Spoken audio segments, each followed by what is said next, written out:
Google released a new policy Thursday ending forced arbitration in cases of sexual harassment and sexual assault, satisfying a key demand of protesters angry over its response to sexual misconduct in the workplace.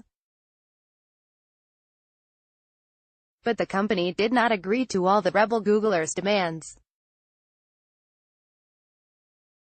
Issuance of the new policy followed unprecedented public acts of defiance that saw thousands of Google employees worldwide walk off their jobs last week. According to Google's new policy, arbitration in sexual harassment and sexual assault cases will now be optional. That gives aggrieved employees the right to sue and air a dispute in a public court process, an outcome that large companies increasingly seek to avoid through arbitration agreements. We recognize that we have not always gotten everything right in the past, and we are sincerely sorry for that, Google CEO Sundar Pichai said in a letter to employees. It's clear we need to make some changes. But the changes announced did not go far enough, protest organizers said later Thursday. Google's response to the worker uprising ignored several core demands, including that the firm elevate the diversity officer to report to the CEO and place an employee on the company's board, the organizers said in a Medium post. Google also failed to address the concerns raised about contract workers, the organizers said. The company, troublingly, erased those focused on racism, discrimination, and the structural inequity built into the modern-day Jim Crow class system that separates full-time employees from contract workers. More than half Google's workforce is made up of contractors, the organizers said, adding that those workers are mostly people of color, immigrants, and people from working-class backgrounds.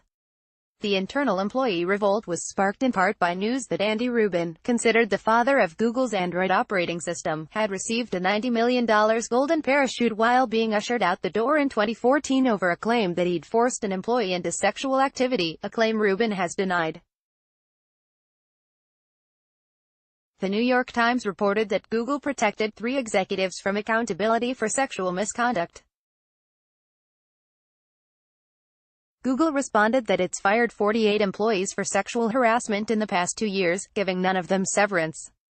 At the protest in Mountain View, one Googler took the microphone to tell the crowd she'd been sexually harassed by a company executive, but it took 3 years and complaints from many more women before the company got rid of him.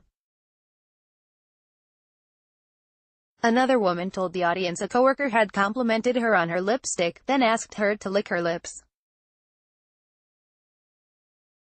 Google with the new policy also conceded to the protesters' demand that people complaining to HR about sexual misconduct be allowed to bring a companion to those meetings.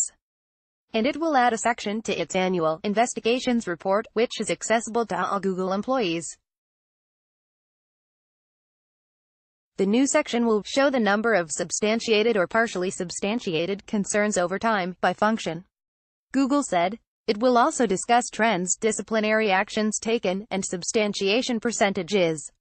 We'll also summarize, in this annual report, the types of behavior we do and do not terminate employees for.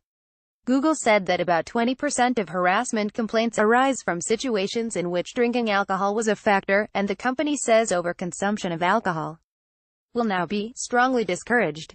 Additionally, the company appeared to suggest that its mandatory anti-sexual harassment training has not actually been compulsory. Starting next year, Googlers who fail to take the training will get docked 1 rating level in their performance review, so there will be real consequences for not doing training, the company said.